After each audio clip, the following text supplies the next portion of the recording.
Hello and welcome back to the channel. My name is Taylor and today is my November reading wrap up.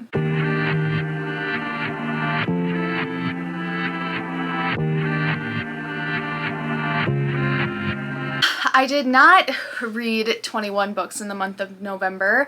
I actually had a much slower reading month because I read like 4 classics. I won't have any reading stats for you this month. I feel like I didn't read enough to like kind of garner that this month. I feel like maybe anything over 15 I'll give you some stats.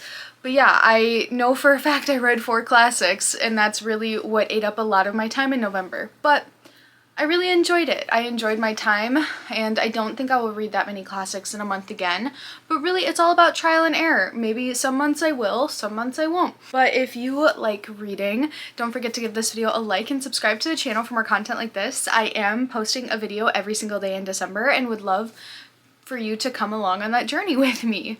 So with all that out of the way, let's start out with our first book, which is The Unworthy by Augustina Bazterrica. This is about an unnamed protagonist who is living in a cult, and it's a religious cult of sorts, and it's like 180 pages, real short little guy, but it took me forever to get through. I did not enjoy this read a ton. It's so hard because Augustina Bazterrica is unequivocally a good writer. It's very clear to me that they know how to write, but I'm just not interested in the stories that they are writing, and that is real unfortunate for me. It's not to say that this was bad, I just wasn't interested in what was going on. And I read Tender as the Flesh, not super into that. Am I going to try again with their next work? Yeah, probably. But it's definitely an author that I check out from the library rather than buying a copy of their book. Does that make sense? Yeah, it is a little gay. It is a bit sapphic, so. Next is Court by Tracy Wolff. This is the 4th book in the Crave series. This is the conclusion of the like story arc here. There are 2 more books which I do plan on reading, but you could read the first 4 and be like, okay, cool. I mean, I guess once I finish 5 and 6, maybe I won't be saying that, but this does wrap up. If you wanted to be done with the series at this point, you could. My biggest problem with this book in particular is how criminally long it is. I don't feel like this one had to be this long. I know that we are, you know, gearing up for the big war, the big bad. It did not have to be this, it didn't have to be this long, in my opinion. But I'm glad that I read it. I'm glad that I can now move on to the final 2 because this was actually a reread for me. Yeah, I feel like I can't say too much since it is a series book, so. Next was 107 Days by Kamala Harris. I loved this book. If you are interested in reading this, I do highly recommend the audiobook. I was able to get it from my local library, and it is read by Kamala Harris. It is a very short read. It is just about her 107-day campaign for the presidency of the United States. I think that if you didn't know Kamala Harris very well prior, and you want to learn more about her, her policies, her thoughts, her feelings, I really think that this book did a good job. I think that we really get a lot of her voice. She is so funny. She just seems like a very kind person and definitely someone that I'm interested in following their path moving forward. I'm excited to see what she does next. It's really sad to see how many ways that her campaign was sabotaged by people who you would think would be her friends, and it was crazy to me to see, or like to read about all of the kind of stuff she had to deal with, and it made me sad. But like I said, I really highly recommend it. Even if you don't agree with her policies or anything like that, this was the shortest presidential campaign in United States history, which in and of itself makes it interesting, in my opinion. I also kind of hate how many people were like, oh my god, I really, really liked Biden, I would vote for him again. It's like, why wouldn't he endorsed Kamala?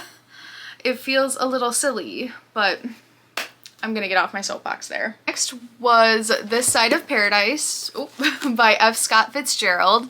This was Fitzgerald's first novel, and in this we are following Armory Blaine as he is just going through life, essentially. We start out when he's a young boy. He travels a lot with his mom, and then he goes off to school for a bit in Minneapolis, and then he goes to Princeton College. This book is a lot about youth and about just trying to find your way. It was fine, in my opinion. It wasn't super groundbreaking to me, but F. Scott Fitzgerald's writing is so accessible when viewing it through like a 2025 lens, which is really nice. Like, it's not super flowery, it's not too convoluted. He paints the picture and the story really easily. And I think my favorite part of this is Armory Blaine's relationship to women. He basically just like chooses a girl and he's like, yes, I'm going to like her, even though he doesn't actually like her, but she also doesn't really like him. So it's really just about young people being kind of silly. Next, I finished The Complete Moss by Art Spiegelman. This is a graphic novel, winner of the Pulitzer Prize, actually. It is a World War II story about Art Spiegelman's father, Vladek. And so we have 2 volumes in here. Volume 1 is about how Vladek and his wife Anya were basically trying to escape the Nazis, where they were hiding, how they were rounded up into ghettos, and what their life looked like there, how he was trying to work and make money through all of this, how he was able to keep his family afloat. And then part 2, or volume 2, is all about his time in Auschwitz. I feel like this story makes it really, really accessible, and it's also, the through line in here is also a story about a father and a son, and about how Art Spiegelman, who is the son, is trying to relate to his father, how he's trying to tell his father's story and do it justice. And he just wants to do a good job, and he wants to connect with his father, but connecting with his father is so difficult because his father is a very stubborn Jewish man who thinks that he knows everything. Both of those things going on is actually really, really beautiful, and I think that's what gives this so much more depth than just telling the story, because we get that this character, Vladek, his father, is complex. He is not a perfect person, but yet he is still a victim of these things that are happening. Because I need to read more about this, but you know, we've always talked about like the perfect victim. They always have to be someone without fault. They have to act and be this certain way. His father is still a good person, but he's complicated and flawed. And we still feel for him so much. And I feel like that's something we don't always get in graphic novels. Sometimes when it comes to graphic novels, at least the ones that I have read, a lot of the characters, you're either good or bad. You're a hero or a villain. Whereas like, we very much can tell who the villains are in this story. And I highly recommend anybody read this. Even if you aren't into graphic novels, this was so good. And it won the Pulitzer Prize for a reason, for sure. Next is Will Grayson, Will Grayson by John Green and David Levithan. This is a book about 2 boys named Will Grayson who live in Illinois. They meet one wintry night in Chicago, and about how their worlds kind of converge after meeting. So our first Will Grayson is very much a John Green male character. He is struggling with girls and school and his best friend Tiny, who is a very flamboyant gay boy. He's super flamboyant, out of the closet, is who he is.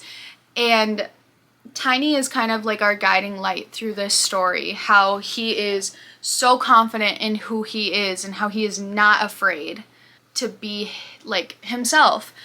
And then our second Will Grayson, written by David Levithan, is a young boy who is struggling with his sexuality. He has this online boyfriend named Isaac who they've been talking for 2 years. He's like in love with Isaac. And then he meets our other Will Grayson and things kind of go from there. It is kind of a coming of age novel about these 2 boys who are just trying to figure out who they are and how they want to present themselves in society. And like I said, at the middle of it, we have Tiny, who is not afraid to be who he is, and his impact on both of these boys' lives. I really, really liked this book. It is young adult, and it's so fun. I devoured this book. It was so So much fun. Next is Walden and Civil Disobedience. Walden was not what I expected it to be, and that is not Walden's fault. Oh, this is by Henry David Thoreau, by the way. That is not Walden's fault. I thought that Walden was going to be more of a critique on society and city living and his thoughts on being isolated. No. This was about a man who loves nature. He loves it so much. So one of my best friends went to an environmentally conscious high school. So they read parts of this book and she went, I told her I was reading this and she went, why are you reading that? And I was like, oh, well, here's what I think it is or what I thought it was. And she went, no, this man has a hard-on for nature. He loves a good tree. He likes grass. And I was like already almost done with the book and I was like, yeah, you're right. You're right. But in the first chapter, which is called Economy, he does make a lot of really good commentary about how we as a society will not stop buying things. And this was published, I believe, in 1845. Well, actually, it was published in, I think, the 1850s, but in the summer of 1845, that's when he moved to the cabin. And I liked it just fine. I will say I liked Civil Disobedience better because it's essentially an essay on him saying, hey, if the government's not doing its job, don't pledge your allegiance to the government, which I think is a really good message. So I liked it. I think I'll return to Walden at some point. You don't need to read it all at once. I definitely think it's like read a chapter that coincides with whatever season you're in. I was a little disappointed, but that's not Walden's fault. That is my fault. Next is Yellowface by R.F. Kuang, and this was definitely my favorite book of the month. If you watched my November favorites, I said that this was my favorite book. I've been doing a few reels on this. This book is so good. So this is about June Hayward, who steals her friend Athena's manuscript after Athena's untimely death. She publishes the story under her own name, but she tries to be ethnically ambiguous about it. June Hayward is just a white woman, so she changes her name to June Song. Song is her middle name, but it comes off of Asian descent. Athena was Chinese American who wrote Chinese American stories.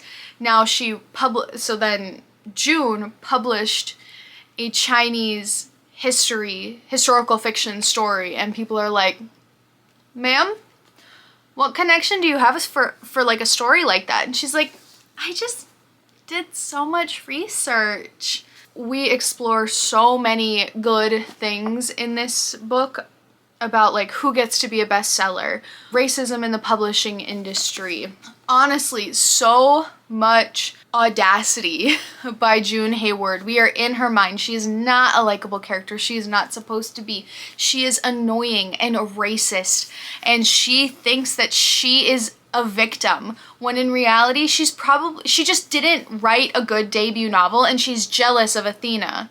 And then Athena dies. I loved it. I think that R.F. Kuang is such a good writer. She is so dry and sarcastic and witty, and it just jumps off the page at you. I'm so excited to read more of R.F. Kuang's work. I did read Catabasis. It wasn't my favorite, but I do have Babel in my physical TBR collection, so I will be reading that, and I hope that it has some of that same voice that we see in here. Next was The Cinnamon Bun Bookstore by Laurie Gilmore. This is the second book in the Dream Harbor series, and I just did not like this one. I gave it 2 stars. I wanted to like this book. I really liked the Pumpkin Spice Cafe. I think that it was a fun time. Hazel, our main female character, is about to turn 30, and she's like, I haven't done anything with my life. Oh my god, I'm so boring.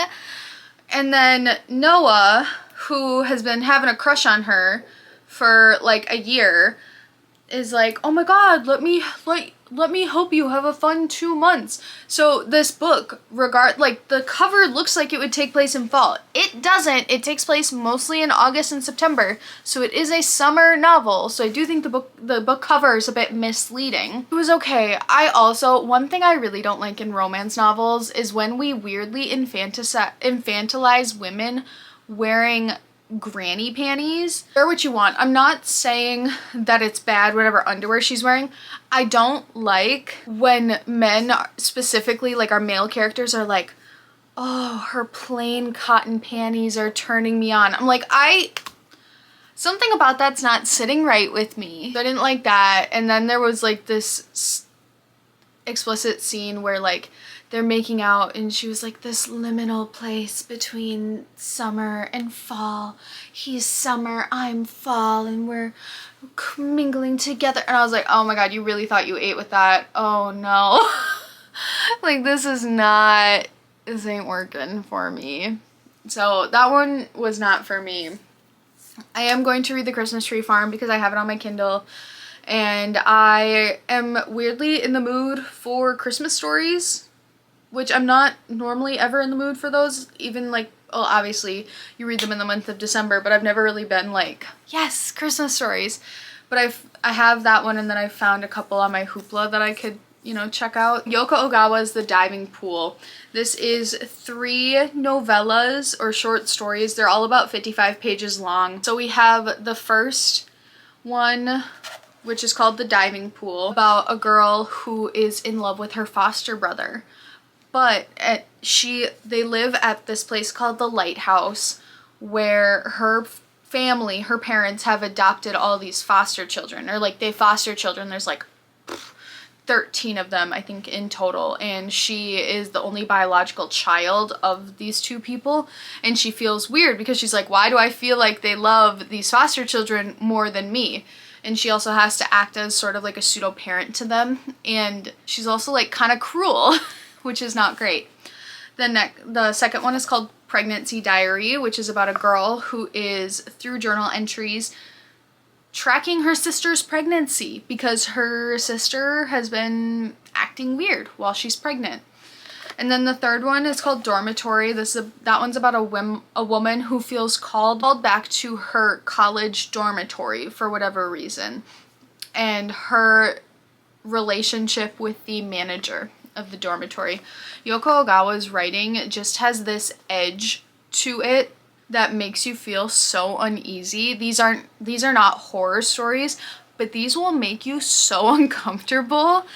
The stories are good, they're captivating, and like I said, they're all about 50 pages each, so you can just whip through them really quickly. I had such a good time reading this, and I have The Memory Police that's going to come in from my library really, really soon, and I'm super excited about reading that. Next is Beowulf, a verse translation, translated by Michael Alexander. This is an epic poem. It's only about 115 pages. It tells the story of Beowulf and his battles. First against the monster Grendel, and then Grendel's mother, who was trying to avenge his death, and then with a dragon at the end.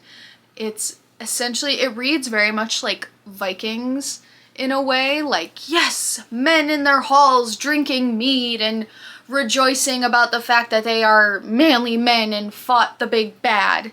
And Beowulf is our main guy who fights the big bad. I feel like this was really accessible in terms of being able to read it. If you've never read an epic poem before, I think that this one would be a good one.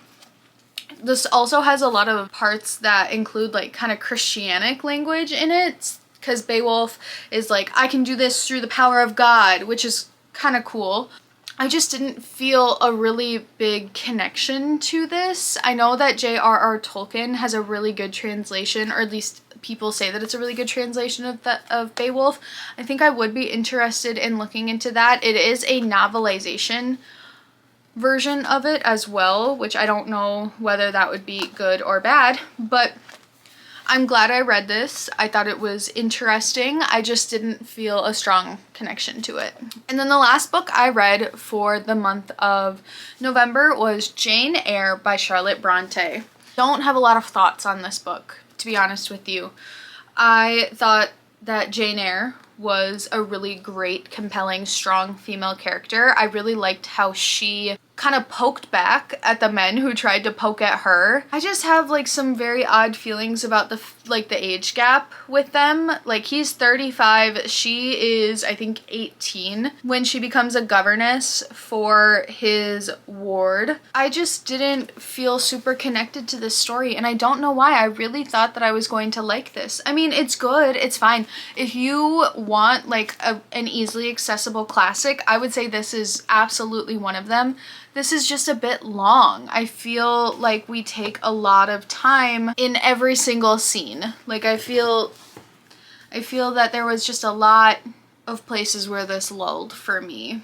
And I don't know why. Normally I'm okay with like a slow book, but this just wasn't what I thought it would be. But essentially we're following Jane Eyre through her life.